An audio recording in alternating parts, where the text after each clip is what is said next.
en aquel tiempo el padre y la madre del niño estaban admirados de las palabras que les decía Simeón. Él los bendijo y a María, la madre de Jesús, le anunció: este niño ha sido puesto para ruina y resurgimiento de muchos en Israel, como signo que provocará contradicción, para que queden al descubierto los pensamientos de todos los corazones. Y a ti una espada te atravesará el alma. Palabra del Señor. Gloria a ti, Señor.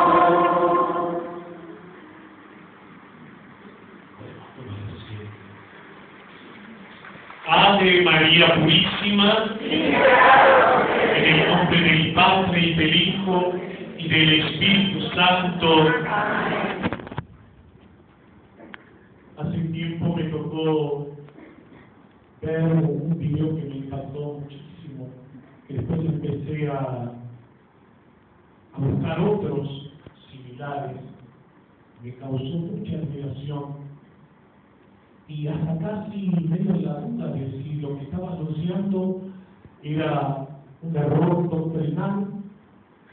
Y uno de los diáconos de allí de Montevideo, muchos de ustedes han tenido retiros con el diácono Jorge Novoa, que para mí es palabra mayor. En realidad íbamos juntos a venir a predicar este retiro, pero bueno, no pudo ser. ¿Sí? El que viene a hacer el sueño del padre Miguel Pastorino, el diácono Novoa, ¿no? Ya ves que no. Porque aparte es un hombre de Dios, un hombre de esos hombres que uno. Son dos hombres de Dios que yo les digo, me alquilaría para escucharlos, porque es un deleite escucharlos hablar. Novoa porque es profesor en Sagradas Escrituras, un teólogo, un gran teólogo, pero sobre todo un hombre que no habla desde la razón solamente, sino desde el corazón. Y después se me acercó un material que voy a compartir a ustedes sobre este tema. El tema de la mediación de la Santísima Virgen María. Ustedes en YouTube pueden buscar el testimonio de un sacerdote que le hace la Madre Angélica en el canal católico EWTN. Y el sacerdote se llama Helen Seiber. Un sacerdote que hace un reportaje, la hermana Angélica, y es llamativo lo que a este sacerdote le toca vivir. Dice que estaba manejando su auto por la carretera, iba hacia su nueva parroquia donde él era destinado, y en ese momento el auto se pierde el control porque pisa la banquina mal, se dan unos cuantos tumbos, el sacerdote queda en un estado crítico, grave, lo tienen que ponerlo en terapia intensiva. Los médicos al ver el pronóstico solamente esperaban la muerte de este sacerdote, que tenía comprometida su columna vertebral, así que prácticamente era imposible que volviera a caminar, pero su estado era mucho más que reservado. Todas las iglesias en ese momento se ponen a orar por él, inclusive las iglesias cristianas no católicas. Y él cuenta que vive la experiencia del juicio particular.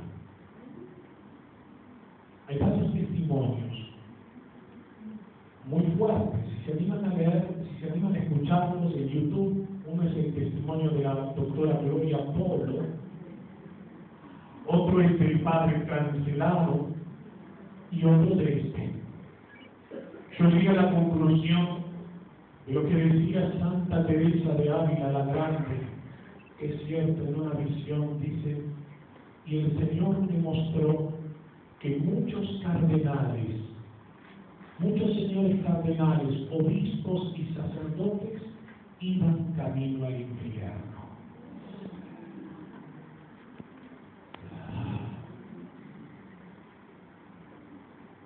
Y después de escuchar el testimonio del padre Cancelado y del padre Stephen Scheller, de la entrevista que le hace la madre Angélica en este canal, él dice que se presenta delante de la misericordia de Dios, escucha una voz que lo envuelve, enseguida identifica que esa era la voz de Jesús, dice una voz llena de amor que nunca antes había escuchado, pero que lo envolvía en una gran paz.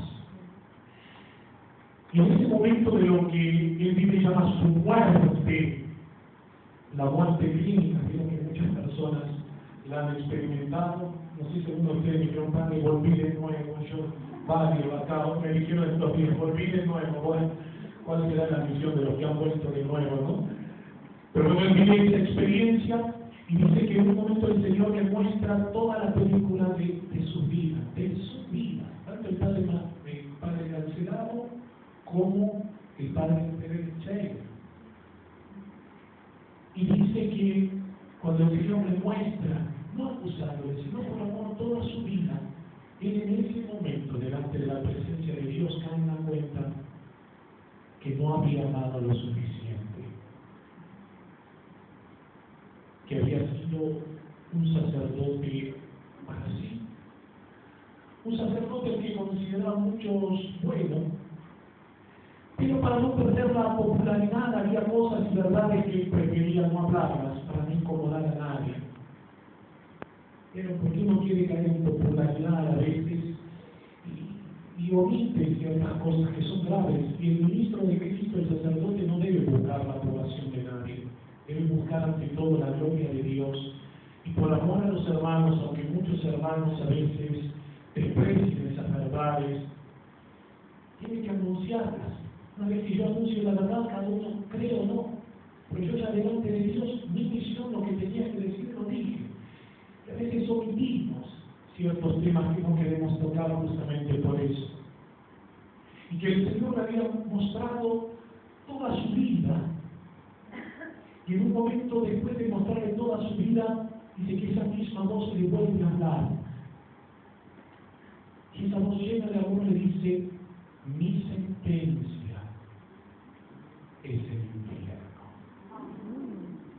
Y el padre Stephen Scheller dice que en ese momento no se defendió porque no podía defenderse frente a la verdad, porque habiendo traspasado el umbral ya la veía con claridad, veía toda la verdad. Eso es lo que va a ser el juicio particular, hermanos, lo que nosotros llamamos el purgatorio, el dolor por no haber amado, por habernos buscado en esta vida a nosotros y no haber buscado a Dios. No sabemos amar. Lo que nosotros muchas veces llamamos amor es una búsqueda de nuestro propio bienestar, de nuestro propio placer. El amor muchas veces será morir a nosotros mismos. Pocas veces estamos dispuestos a morir a nosotros mismos. En el fondo, porque no sabemos amar. Y el padre Stephen dice que en ese momento dijo, Mati, no a defenderse. Sí, Señor, tienes razón. Y saben qué, mis hermanos queridos, él decía, porque la madre Angélica le decía, pero padre, usted era un mal sacerdote, y miren lo que decía el padre, decía, yo no me confesaba apropiadamente. No era un mal sacerdote, pero tampoco un sacerdote celoso. Hacía las cosas mínimas, indispensaba de la misa, si alguno me pedía confesar, lo confesaba rapidito, ¿sí? Y después salía de la iglesia y me iba a visitar a otros compañeros sacerdotes, pero no hablábamos de Dios, tomábamos un whisky, hablábamos de cualquier cosa. Dice, me cogía de la cruz, fui muchas veces un sacerdote cobarde, poco entrenado espiritualmente y poco dado a la oración, que es una realidad, hermanos, que nosotros vemos en la iglesia, muy dolorosa. Y uno no lo dice por criticar, sino porque debemos orar por nuestros sacerdotes, Como decía mi amado Padre Héctor, cuando la gente huele cuando un sacerdote es hombre de Dios, cuando no, cuando dice la misa con devoción y cuando la dice como bueno aquel que tiene que cumplir con un trámite rápido que se tiene que sacar encima. Si uno dice, nos detenemos en tantas pavadas, estamos 2 o 3 horas frente al televisor, pero la misa tiene que ser rapidita, así rápida, ¿no? He dicho que dice, no hay devoción con prisa. Y es cierto, a veces las cosas hacemos, las cosas de Dios no las apuramos, ¿vieron? Y él decía, yo era poco entrenado en mi vida espiritual, poca oración, debería decir las cosas como son, pero no las decía por falta, por no querer ser impopular. Y 11 años viviendo así. Todos mis compañeros curas me querían. Yo no era un cura que iba a cuestionar a otros en su manera de vivir. Hacía lo que me correspondía. Y él decía, creía con la cabeza, pero no con el corazón. A veces de la cabeza al corazón, hermanos, hay una gran distancia. Uno puede saber mucho acerca de Dios, pero si ese conocimiento no ha bajado al corazón, es triste, ¿no? Y saben que en ese momento en que Jesús le dice, mi sentencia es el infierno, y él dijo, sí, Señor, tienes razón. Porque, vuelvo a decir, frente a la verdad de la hora de nuestro juicio particular, a Dios no le vamos a poder mentir, como muchas veces intentamos mentirle en esta vida. Todos, porque queremos disfrazar las cosas, porque cuesta a veces llamarlas por su nombre. Y ahí les dice que en ese instante escuchó una voz femenina de una mujer. Dice que era una voz también llena de amor. Y que si bien él en ese momento no la vio a esa mujer, supo enseguida que era la Virgen María. ¿Y saben qué dijo esa voz? Dijo esto, hijo, ya lo tengo copiado porque son las palabras textuales del Padre Esteban. Dice, hijo, por favor, ¿puedes perdonar su vida y su alma inmortal? Yo cada vez que veo esto me emociona, ¿no? Y dice que Jesús se le responde, madre, por 12 años ha sido un sacerdote para sí mismo y no para los demás. Deja que coseche lo que ha sembrado. Fíjense dónde está la justicia de Dios, ¿eh? Se habla mucho de la misericordia de Dios, hermanos, pero es cierto. Pero Dios es justo. Hoy todo ya está, Dios me perdona, todo está bien, perfecto, ¿no? Todo está bien, todo está aceptado. Es cierto que Dios es misericordioso. Si yo soy el primer pecador que he sido perdonado por Dios y alcanzado por el perdón, y una y otra vez Dios me tiene paciencia, menos mal, como dice la Biblia, que es eterno su amor. ¿Cuántas veces Dios me ha perdonado y me sigue perdonando? ¿Cuántas veces? Pero la misericordia de Dios, que es una virtud, también la justicia lo es. Y la justicia divina es un atributo de Dios. Dios da a cada uno según sus obras, es así. Si no, Dios sería injusto, ¿no? Dios es justo. Hay un tiempo de misericordia, como le dice Jesús a Sor Faustina Kowalska, ¿qué es este? Este es el tiempo de misericordia, hermanos. Hasta el último momento de nuestra vida Dios nos busca. Dios nos sigue, nos persigue y nos consigue. Pero ¿saben qué? El hombre, al fin y al cabo, será dueño de su propio destino y le dirá a Dios, acepto tu misericordia o digo de espalda a ti, porque no me interesa lo que tú me quieres decir. Y a veces nos obstinamos en el pecado. Por eso la condenación, Padre, la gente se condena. Yo quisiera que nadie se condenara. Dios también quiere que todos sus hijos se salven. Pero Jesús en el Evangelio dice, vayan por el camino estrecho, porque muchos van por la puerta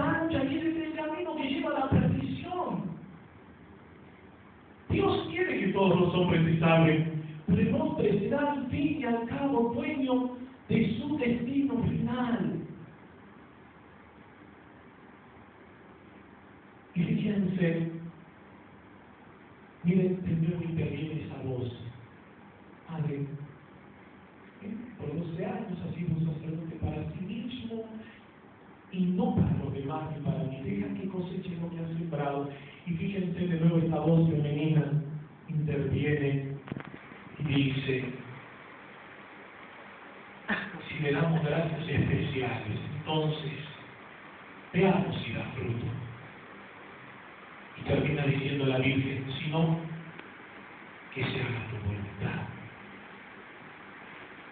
Y el Padre Esteban dice que en ese momento se hizo un gran silencio, que para él fue eterno. Pero de nuevo se escuchó la voz de Jesús. ¿Y saben qué dijo Jesús? ¿Qué le puede decir el hijo a la madre? ¿Qué le puede decir el hijo a la madre? Madre, que se haga tu voluntad. Y dice así este sacerdote que gracias a Dios, frente al diagnóstico reservadísimo de los médicos, este sacerdote vuelve a la vida y vuelve completamente sano. Y su misión ha sido desde aquel entonces contarle al mundo su testimonio. Y que, mis hermanos, la Santísima Virgen es un instrumento de Dios. Y es aquí donde el diácono Jorge Nobone dio este material.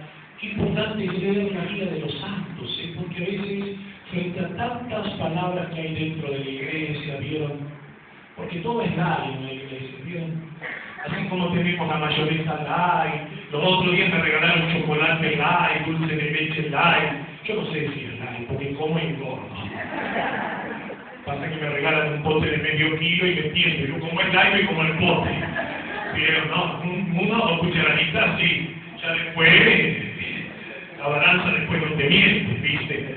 Pero así como todo es light, también en esta época hemos caído en la tentación de transformarnos en cristianos light, en cristianos livianos, poco comprometidos, poco fervorosos, poco piadosos, porque si somos demasiado piadosos y van a decir, pero que te vas a ser monja, cura, ¿qué te cree que sos beato, beata, santa, no? Es lo que el mundo muchas veces nos dice. Y a veces uno escucha tantas barbaridades aún dentro de nuestra amada iglesia. Padre, ¿qué hago? Porque el padre fulano me dijo que el infierno no existe. O el padre mexicano me dice que el diablo no existe. No es lo que enseña la iglesia de los santos. Ahí no te vas a equivocar. Orá por tu sacerdote, por tu obispo, por tus ministros, pero acá lo que enseña la iglesia. Y ve lo que dicen los santos. Si un doctor de la iglesia, San Alfonso María de Ligorio, este es el material que me acercó el diácono Novoa, en el capítulo 3 del libro de las glorias de María, miren lo que dice: ¿cuántos se habrían condenado eternamente o quedado obstinados en el mal si María no hubiera intercedido ante su Hijo para que tuviera misericordia con ellos?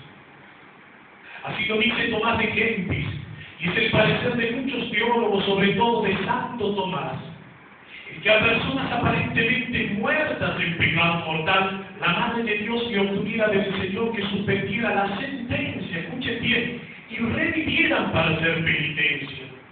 Sobre esto refieren graves autores, o pocos ejemplos, entre otros Clodoardo, que vivió en el siglo IX, narra la crónica de un diácono llamado Aldemano, el cual, creyéndole muerto mientras ya estaban por enterrarlo, revivió. Y dijo que había visto el lugar del infierno donde debía estar condenado, pero que gracias a las plegarias de la Santísima Virgen había vuelto a la vida para tener tiempo de hacer penitencia. Sulio también refiere de un ciudadano romano llamado Andrés, que había muerto, al parecer, impenitente, y al que María le había obtenido poder revivir para poder ser perdonado. También cuenta el barco que en su tiempo, cuando el emperador Segismundo atravesaba los Alpes con su ejército, se oyó la voz de un soldado que estaba esquelético y que pedía confesión, diciendo que la Madre de Dios, quien había sido devoto y había obtenido la gracia de poder vivir en aquel estado hasta que se confesase, y una vez que lo obtuvo, expiró. Estos y otros ejemplos, dice San Alfonso María de Ligorio, o sea, no han de servir para animar a ningún temerario a vivir en pecado con la esperanza de que María lo librará del infierno en el último momento, pues como sería gran locura tirarse a un pozo con la esperanza de que María lo preservara de la muerte, como ha salvado a otros en semejante situación, así mayor locura sería arriesgarse a llegar a la hora de la muerte en pecado con la pretensión de que la Virgen lo librara del infierno.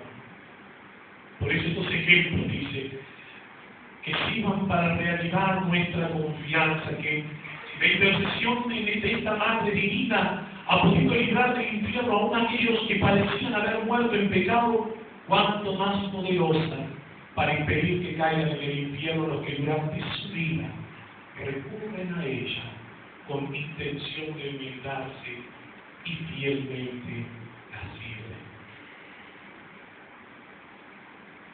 Y vemos continuamente, como les decía ayer, como la Madre del Cielo, por esa permisión divina, se hace presente a la humanidad, porque Dios mismo se lo permite. La Virgen no hace nada, ella es súper obediente. Yo le pido a la Virgen que me enseñe, porque a mí me cuesta tanto obedecer, tanto obedecer.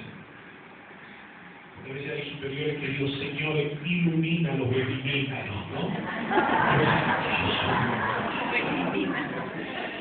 Y uno tiene que aprender a morir, a veces no es fácil. Yo este retiro me estoy predicando en tiempo real de mis vacaciones, porque es la única manera para venir a predicar. Si no, hubiera sido muy difícil obtener el permiso, ¿no? La semana que viene me voy a Salta también en mis vacaciones. Aprovecho mis vacaciones y bueno, sigo evangelizando, sea donde sea, no importa. Pero yo siento la necesidad de compartir también esta buena noticia que es Jesucristo, ¿no? Y a veces la obediencia duele y cuesta. Por eso pedirle a la Virgen esa gracia. Y ella que es obediente al Padre, viene y se hace presente, como dice San Alfonso María de Ligorio, que la Virgen se presenta también como instrumento de Dios para dar salud a los enfermos y esperanza a los afligidos. Por eso, en tantos lugares donde la Virgen se ha manifestado, se ha aparecido, son lugares no solamente de conversión, que es lo más importante, sino donde muchos han experimentado la salud de los enfermos. He compartido con ustedes mi primera peregrinación en Medjugorje en el año 2003, la primera que hice, ¿no? A raíz de una enfermedad grave que tuve, que era el Guillain-Barré. Según los médicos, él iba a quedar cuadripléjico, iba a quedar en una silla de ruedas. O lo peor, como me hablaban unas monjitas nuestras vicentinas que estaban encargadas de atender a los enfermos, me decían, padre, usted no sabe la enfermedad que tuvo. Yo decía, sí, no me lo manda el Guillain-Barré. No, pero usted no sabe, me ha tocado, me decía, una gallinita era, había los ojos así, después cuando yo dije que había tenido Guillain-Barré, me ha tocado acompañar a gente en esa enfermedad. Y lo que sufren es terrible, padre, porque muchos terminan muriendo por asfixia, porque los músculos, ¿qué pasa? Empiezan a perder la elasticidad, ¿no? La mielina, tienen que ser asistidos, ¿no? A veces hasta para poder comer, porque empieza a afectar los músculos del diafragma y de otros lugares del cuerpo. Y fue allí, por medio de María, a raíz de esa enfermedad que a Medjugorje, y yo le decía a la Virgen, bueno, si no querés, madre, y se lo dije de corazón, yo tenía 28 años en ese momento, 2 años de sacerdote, y dije, bueno, si no querés, mi anhelo es encontrarme con Dios. Mi único dolor era mis padres, porque como sacerdote me había tocado acompañar a padres que habían perdido a sus hijos, no porque tuviera miedo a la muerte, no,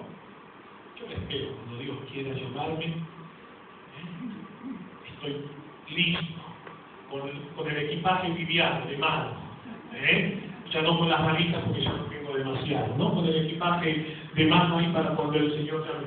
Pero dice la Biblia, si me quedo cuadripléjico, ¿de qué le va a servir a Jesús un misionero cuadripléjico?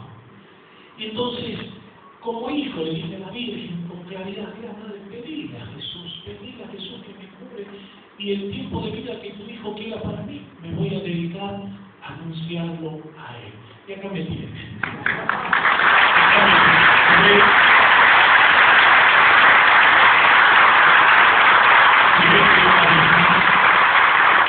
Una vez más, la Virgen le habrá dicho, Jesús, este es un caso difícil, para vos nada es imposible. No sé, yo me imagino hablando a la Virgen con su hijo, ¿no? Y me imagino a Jesús como diciendo, ay madre, tenés mi corazón, yo tengo tu corazón, porque Jesús en sus venas corre carne de su carne y sangre de su sangre, porque Él es el Hijo de Dios, pero también es el Hijo de María. Y como buen hijo, no deja de amar a su madre. Y por eso su madre está tan íntimamente unida al plan de salvación, hermanos queridos. Por eso la importancia de amarla a María, de escucharla en estos tiempos, que vuelvo a decir, estamos viviendo un momento difícil, y la Virgen se aparece, y ella dice, hay que juntar el rebaño antes que oscurezca. En Salta, la semana que viene, vamos a estar allí con muchos de ustedes también, hermanos del Uruguay y de Buenos Aires, peregrinando a ese lugar de apariciones, donde tantas conversiones he sido testigo, tantas sanaciones, tantas bendiciones. Y la Virgen se hace presente porque quiere justamente, como dice en uno de sus mensajes, juntar el rebaño antes de que oscurezca. Y saben que la Virgen nos da una mano grande a los curas. Yo veo a veces los curas, qué corazón tan duro, ¿no? Que no está probando eso por la iglesia. La iglesia se toma su tiempo, y ¿saben qué? La iglesia somos ustedes y yo. Donde hay un bautizado en esta iglesia. La jerarquía se tiene que tomar a veces su tiempo prudencial. También la iglesia tiene sus tiempos. Pero nosotros en nuestro corazón, sin demasiadas complicaciones, nos damos cuenta de que ella se hace presente como madre. Y vemos las conversiones, como muchos vuelven a Jesús por medio de María, como muchos vuelven a reconciliarse con Dios después de años de estar sin confesarse, de volver a la Eucaristía, a rezar el Santo Rosario en familia. Por eso ella es invocada, y hoy la vamos a invocar de una manera especial para que dé la salud a los enfermos. Hace poquito me llegó de Garabandal, que es un lugar también de apariciones, en el año 60, ayúdame Fabiana, sí, 61, 62, la Virgen se le aparece a 3 niñas en un lugar perdido en medio de las montañas, distintos lugares. Y acontecieron en Garabandal un montón de fenómenos realmente extraordinarios. Y me llegó una reliquia donde en los lugares de apariciones la Virgen, cuando se les aparecía a estas jóvenes, ¿qué hacía? En un comienzo besaba piedras, y la gente todo lo que le ponía, porque la Virgen decía, no, yo quiero que me den objetos religiosos para besar, ¿no? Y la Virgen empezaba a besar esos objetos religiosos, las cruces, ¿no? Ponían en mesas, cruces, alianzas, los esposos. Lo más asombroso era que estas jóvenes, en esos estados de éxtasis durante la aparición, eran capaces de agarrar la cruz, la medalla o los anillos de los esposos y sin saber aún de quién era, ponérselo a sus dueños sin ninguna explicación. Y lo que tengo aquí es una reliquia de un misal que la Virgen besó. Y la Virgen ha prometido en este beso. Muchas veces el beso es el signo de nuestra piedad, de nuestra devoción. Bien, besamos una cruz, besamos una imagen, besamos la palabra de Dios. El sacerdote besa el altar.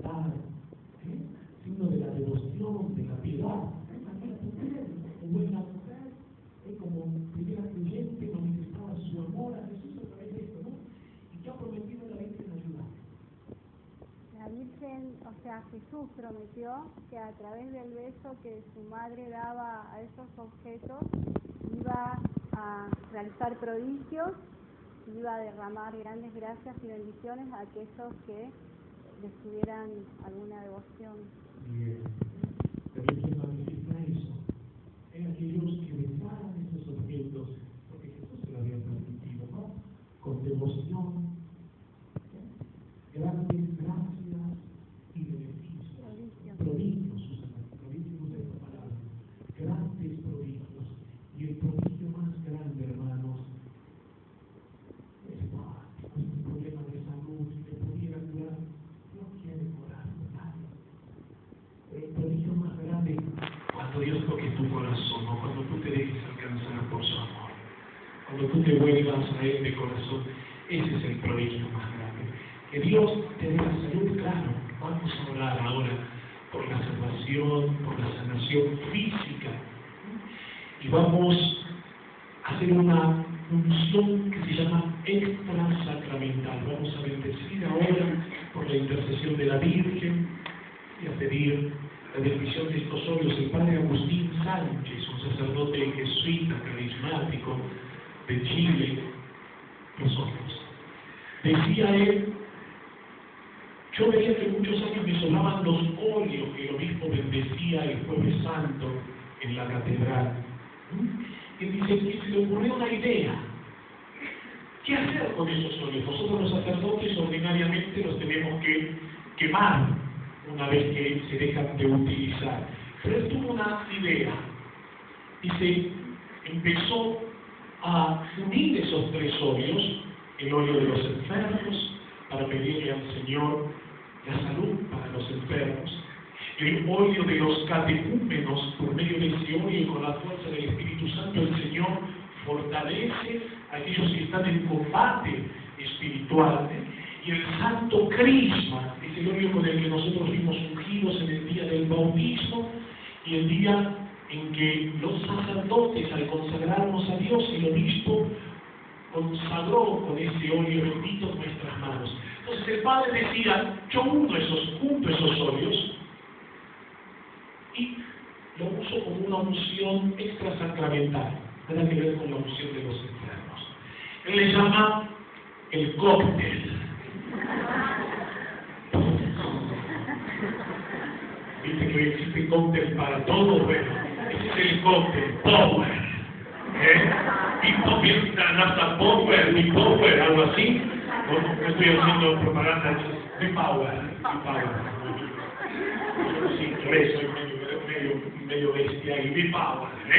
Entonces, lo que vamos a hacer ahora en espíritu de fe, mientras vamos a abrir nuestro corazón, ¿no?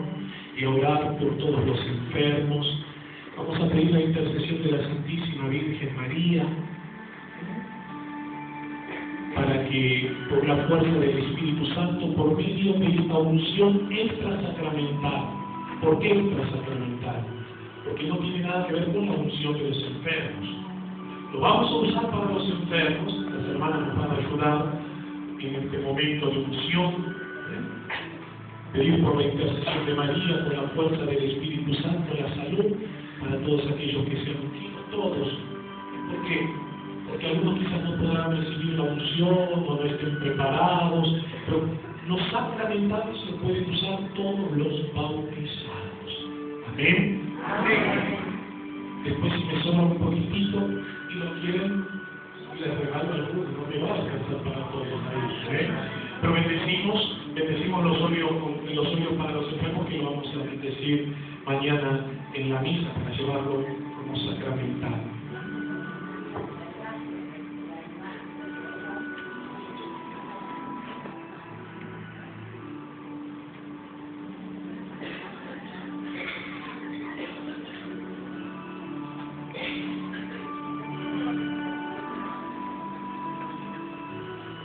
Padre de bondad,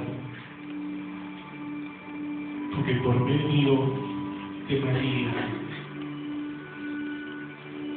nos llamas a los hijos de la Iglesia a volver a ti. Ella que es instrumento eficaz de evangelización.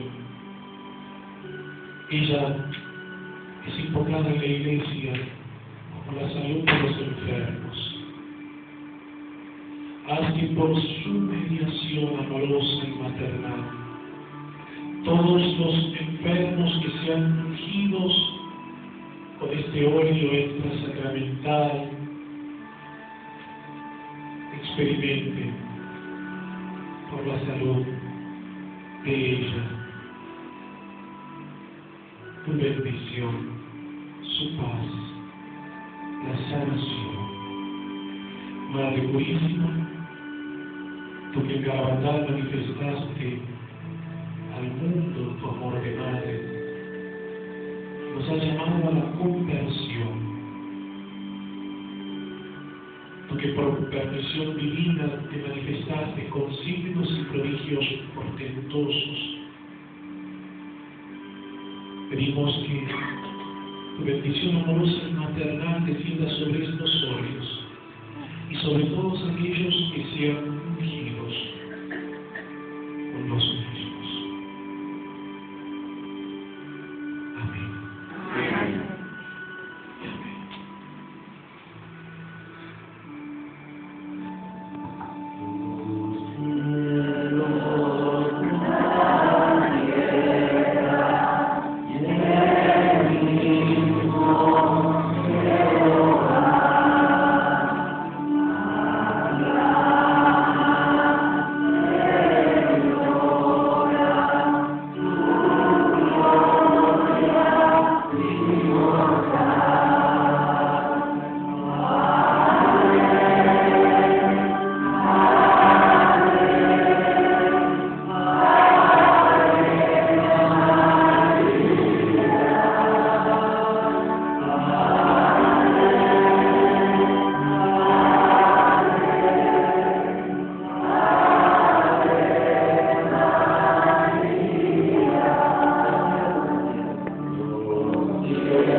Inmaculada Madre, pon tu mano antes que la mía. Inmaculada Madre, pon tu palabra antes que la mía. Aquí está la cruz. Enemigo malo, vente por donde daño no hagas. Cruz que venciste, cruz que vencerás. El que murió en ella nos librará de todo peligro y de todo mal. Amén. Cruz Santo, semiquibos, montanos, semiquibos, Padre recto, Satanás, nunca suave, regimanes, humanos, petribas, ipso de la vida.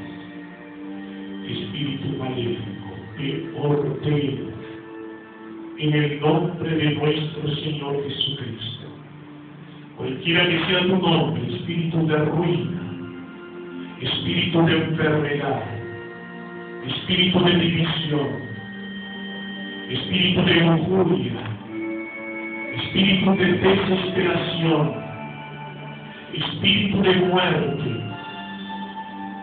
te ordeno que te vayas ahora a los pies de la cruz de Cristo, por la poderosa intercesión de la Santísima Virgen María, y ahí te ato la sangre preciosa del Cordero,